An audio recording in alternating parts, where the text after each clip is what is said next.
I went to a meeting and I heard the passion in all of their voices, and I felt like I had found my people. They were talking about supporting their fellow teachers and how can we make school better. This work can't be done alone. We need each other. This is the first time that I've ever actually had a job that had an association. I was like, all right, sign me up. I put myself up there and I got voted in. I like every minute of it so far. We had negotiations, which were really good negotiations. It means a great deal to me, like being the voice of our drivers. We are the union collectively. Our voice can make a difference, and that can impact our students and help with their success.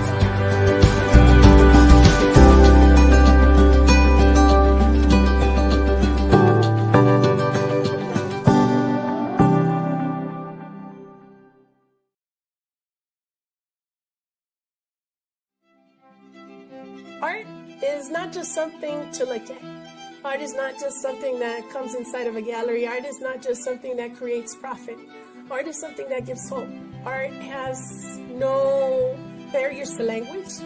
Everybody can see it and observe it and take something out of it. Art is a powerful tool in order to motivate folks to move into what it is that they're passionate about. That's why for me, when I'm teaching art, one of the things that I try to incorporate is social justice and art activism, and show them the power and the empowerment that art can create when you create something for change, for immigration, for workers' rights, for social justice, for a cause that not only adults but students feel important and feel like they have the power to change.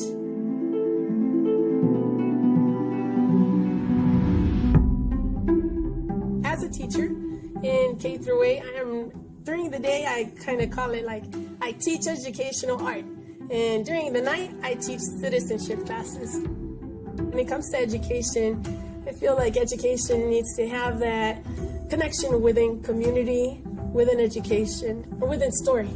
So if we're able to create like that connection within our students, with our youth, with even our adults that are still in the process of learning, then we're able to create a better future. And when I work with my young people, it gives me kind of like that power and that inspiration to keep on creating art. When I work with my older adults, when it comes to citizenship classes that I have, it gives me that motivation that there's never an age where you stop learning, and there's never an age where you stop being thankful for what you know. We need people that will keep our families together. We want to go longer than in fear. We will need the strength. I think labor movements are a big part of education, of citizenship, of immigration rights. They come together to say how our story is not done.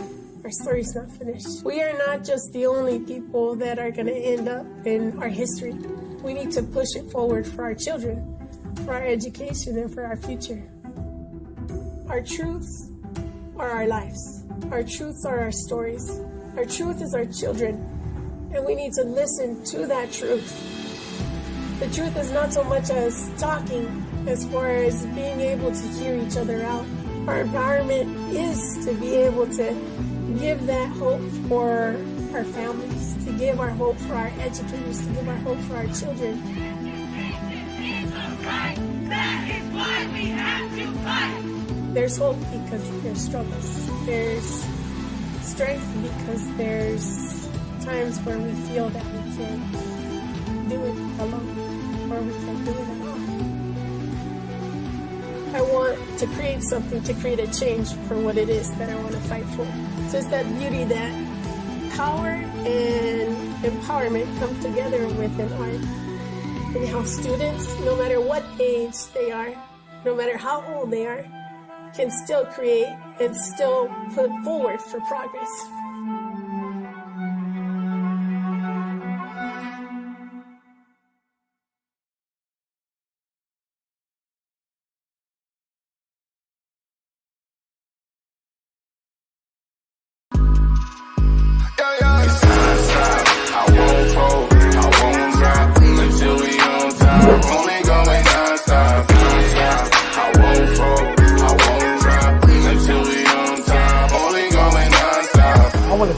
everyone for coming to the 2020 TAF Awards.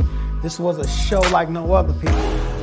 This is the Grammys for dignitaries, educators, and support staff around the state of Oklahoma and worldwide. We cannot do this without the support of the people. So we thank you, I thank you, for being such a dedicated supporter to this movement for the Teachers Appreciation Foundation. I thank you.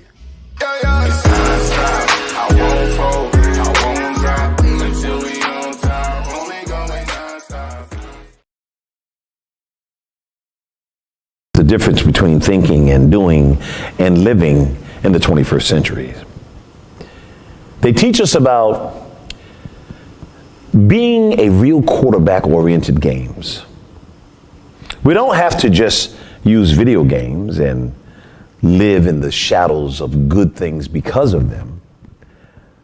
We grow up with agility far larger and bigger than we are tall.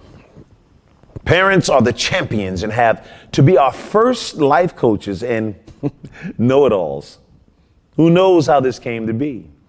Coaches will ask you if you know your right foot from your left, if you know yourself, if you act knowingly good or bad, if you can move and negotiate a field with style and form, if you can tackle or throw a pass, or if your last name is that of a clown, if you can let someone know on the team that you are in trouble before you cause yourself or someone else trouble. If you are ready to learn teamwork or aware that you started out today with your pants down or your sportsmanship was left on the kitchen table, if you know the social studies, the alphabets, science, music, characters, and the stats and the numbers of a great student player eligible to stay on the team, and if you know the poise of great athletic champions and their scientific attitudes that are historical or music to us now, if you have the swag of the game, the discipline, the performance, and artistic form down pat, and if you have the style of gymnastics that the sport has with life, if you have the work ethic and determination to make it all seem easy and not a game at all, if you have the knowledge of all the above, or you don't know things like this even make the difference. I think that when it comes to the importance of parents and their field and self-knowledge, wisdom, virtues, and courage, their teachings, love, respect, care that they illustrate on the field and in the grind of life with their actions and their ideas, experiences, muscle, and strategic magic and skills wrapped around us with their priceless love. For their verbs to be that make us winners in this hard and fast third century that without them, kids and adults, athletes could hardly see or do anything at all. Parents teach us the difference between playing video games and playing on the field. Parents teach us how to be champions. A huge hug should go to parents, coaches, and parent-like community people who have love on the field for you and who are champions for your life, both in and out the games.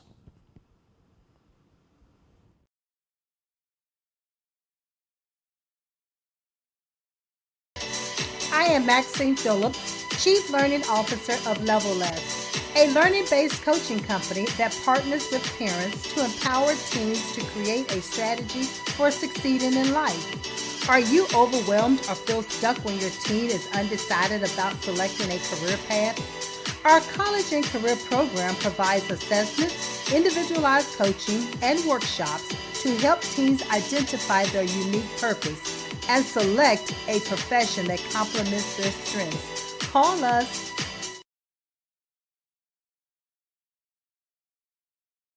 Delegates, please welcome the phenomenal, the inspiring 2023 Teacher of the Year, Rebecca Peterson.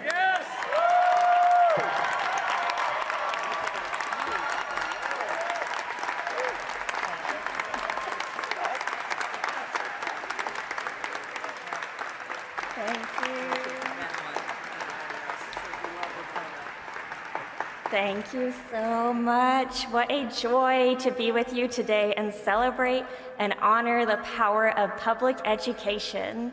As I look out at a crowd this size, I am reminded of our collective impact. I'm reminded how crucial each and every member of our school community is. I know these are trying times to be in public education, so now more than ever, I'm humbled by and so grateful for our collective potential. I'm grateful for our bus drivers, whose good morning might be a child's first positive interaction of the day. I'm thankful for our child nutrition workers, who know that students can't learn when they're hungry, so they work tirelessly to make sure our kids are always fed. I'm wonderstruck by our custodians who keep our buildings beautiful because they know beautiful school tell our students that they are worthy. And I'm infinitely grateful to belong to the vocation of teaching, this profession that allows us to invoke that innate, intrinsic curiosity within a child, and in so doing, hold the future. Last school year, I had the honor of traveling all over my home state of Oklahoma, documenting the stories of our teachers there. And every time I drove home from visiting a school, I thought, if only everyone could see what I get to see. If only everyone knew how relentlessly committed our teachers are to our students' well-being. I've learned from teachers across the hall, across my state, and soon across our country. And I continue to be so inspired and challenged by what you teach me. I see the way you delight in decorating your classroom, even though it's often on your own dime and your own time. You do it with joy, because to you, this isn't just a room with four walls. This is where dreams are birthed.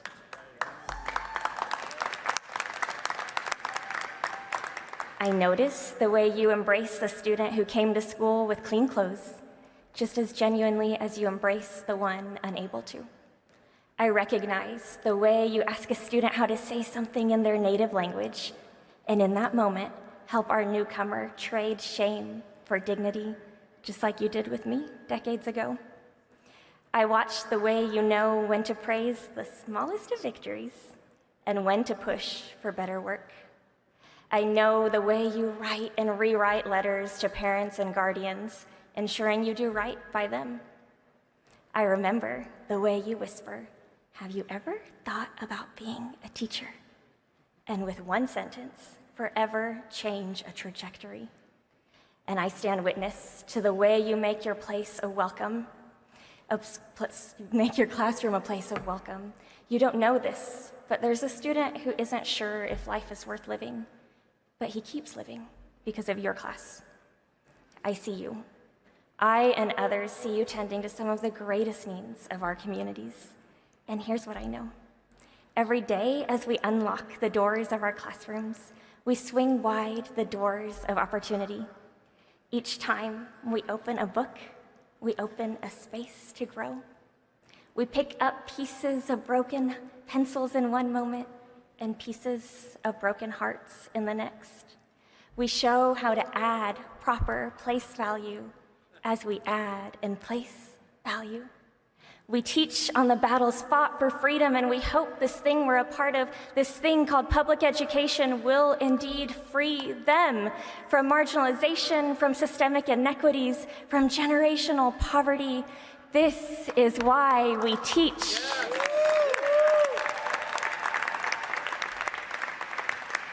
Because public education is for all of us.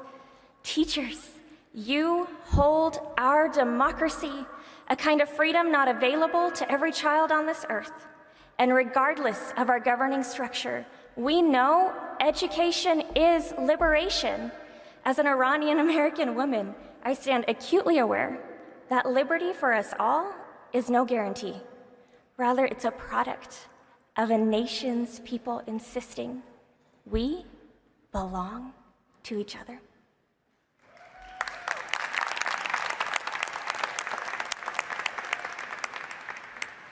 Teachers, you're the ones carrying that banner.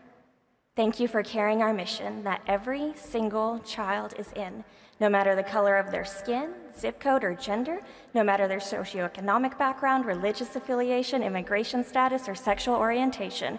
All are welcome. These doors are wide open for everyone. Everyone's in, everyone belongs, everyone has a seat at the table. That's the heartbeat of our country, and we as educators safeguard it every day. May we keep showing up for our students. May we reflect on the impact of our work. May we continue to stand with one foot grounded in reality, while the other stands in the promise of what can be. And may we lean in to what our students have always taught us, that we belong to each other. Thank you.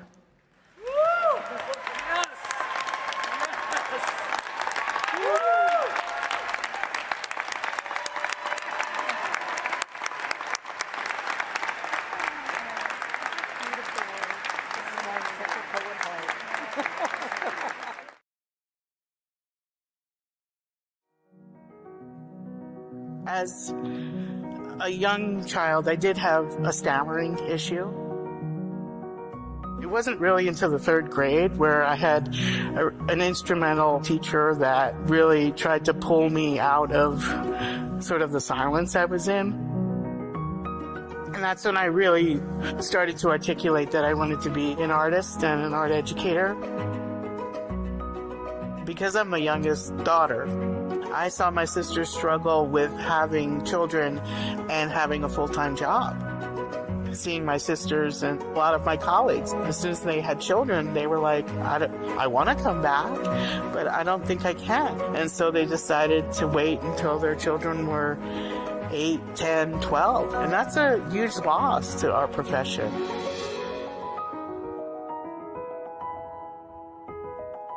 As we started to talk about how we were going to launch this and get it off the ground, the first obstacle, I think, is that nobody had done it before in the state. There's this notion that people need to pay at a certain rate to put their child in a quality daycare center. And I really pushed back. The field of education is predominantly women, so we have to acknowledge what their life's paths are. Child rearing is a big part of that. You shouldn't pay half your salary to raise your children, especially when you're taking care of the community's children. That should be free. And so we're using the ESSER money, but we're hoping that our state will see the need to maintain this and help us fund it. Prior to being here at the center, my daughter was at another childcare center in Santa Fe, which was extremely expensive, cost more than my rent did, and because she got out before my workday ended, I had to sort out like who could pick her up. So when they opened the center and I received a spot through the lottery, it was an easy decision because the hours are suited to the schedule of people working for the school district.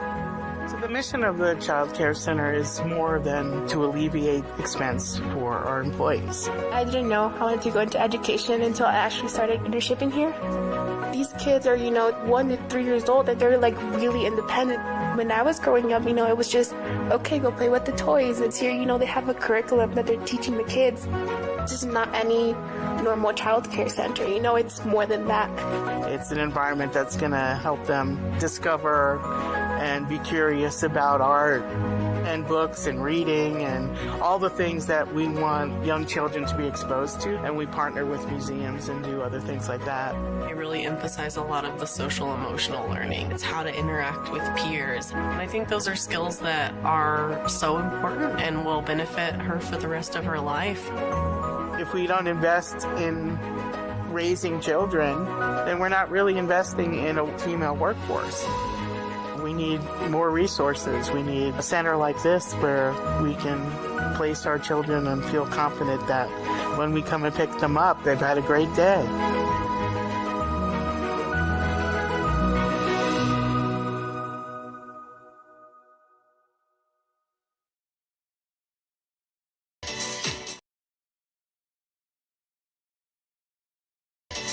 I am Maxine Phillips, Chief Learning Officer of LevelLess, a learning-based coaching company that partners with parents to empower teens to create a strategy for succeeding in life. Are you overwhelmed or feel stuck when your teen is undecided about selecting a career path?